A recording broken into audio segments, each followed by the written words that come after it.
Doorsteps works with a triangle. So the top tip of the triangle is red, and in the UK, that's statutory cases, child protection, CSE, CDE. So the government will still deal with those.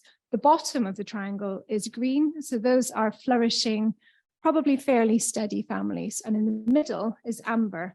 And that's where we want to work, where things are starting to go a little bit wrong, or there are different pressures on a family.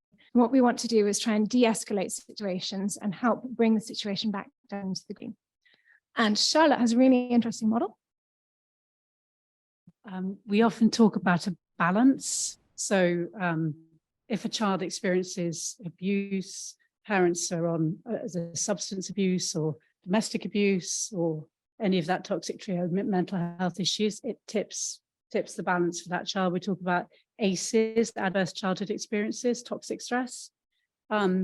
We can help mitigate, refer to agencies in this country, help mitigate some of those things, but we can also try and tip this end by teaching protective behaviours, strengthening family, some of the things Keith has been talking about, to tip that balance for each individual child.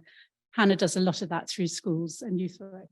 So the family that we were talking about, Charlotte's very excited about this family. And I was like, okay. And then I realized I've been working with this family since 2008, when I worked with the oldest son when he was about 12. And in the group that I worked with him, they created a situation which provoked one of my favorite rules for youth work that I still use. And if you'd like to know what it is, come and ask me at the end. And it's an absolute classic. And then a few years later, I worked with his sister, and we did a group that was about books, and it was sharing books. So come read with me. It was like come dine with me, but with books. You bring a book, you get to share a bit. Everybody gets their own week. She brought a book of poetry. Oh, this is helpful.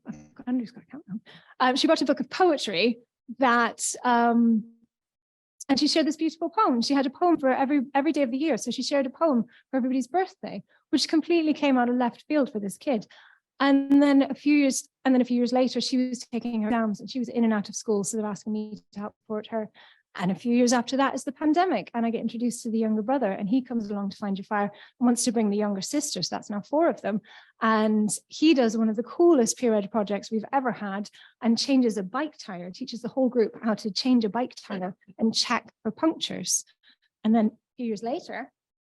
Yes, well, I've come across the same family working with young children. I go around toddler groups and do music, but I also help in a baby bank on Monday. And I recognised the surname, and I said, Hannah, do you think this is the same family, the one with 10 children? Classic East Oxford family, it is. And this mum she's been moved from London with 2 small children, waiting to be rehoused, living with her sister, 11 of them in one small house, rehoused by the council to a B&B, a bed and breakfast. No fridge to store food for her children. So this is Oxford. This is Oxford. One side of the ring road, you live 15 years longer than the other side of the ring road. There's real discrepancy here. And the amber zone is, like Hannah said, is where we're trying to work. This family are definitely amber, if not red, veering towards. Anyway, she's about to be rehoused, this mum, but it's been really lovely to connect with her, to supply the basic needs. So yes, we gave her a double buggy for the children. We gave her the clothing and equipment she needed through this baby bank.